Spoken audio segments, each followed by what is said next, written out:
వీక్షకులకు శుభాకాంక్షలు. శివకుమార్ రావు మల్కారీ ఛానల్కు స్వాగతం. విద్యార్థులారా, ఈ కార్యక్రమంలో 10వ తరగతి తెలుగు ఉపవాచకమైన రామాయణంలో అతి ముఖ్యమైన ప్రశ్నలు మరియు పాత్ర స్వభావాలను తెలుసుకుందాం. రామాయణంలో వ్యాసరూప ప్రశ్నలు గమనిస్తే, మొదటి ప్రశ్న రామాయణ ప్రాశస్త్యాన్ని గురించి వ్రాయము.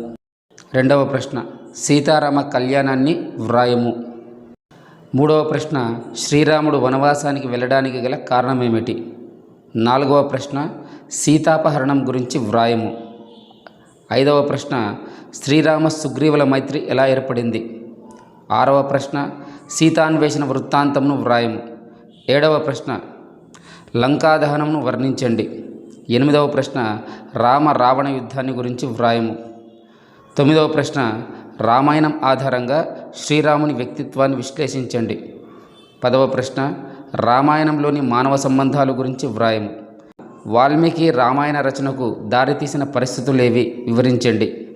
విద్యార్థులారా, ఇవి అతి ముఖ్యమైన వ్యాసరూప ప్రశ్నలు. ఇప్పుడు రామాయణంలోని ముఖ్యమైన పాత్ర స్వభావం గురించి తెలుసుకుందాం. మొదటి అతి ముఖ్యమైన పాత్ర దశరథుడు. 2 రాముడు. 3 సీత. 4 లక్ష్మణుడు. 5 భరతుడు. 6 కైక. 7 మంధర. 8 మారీచుడు. 9 రావణుడు. 10 హనుమంతుడు. 11 విశ్వామిత్రుడు. 12 సుగ్రీవుడు. విద్యార్థులారా, ఈ ప్రశ్నలకు జవాబులను చక్కగా అభ్యసించి 10వ తరగతి తెలుగు పబ్లిక్ పరీక్షల్లో అత్యుత్తమ మార్కులు సాధించాలని ఆకాంక్షిస్తున్నాను. విజయోస్తు.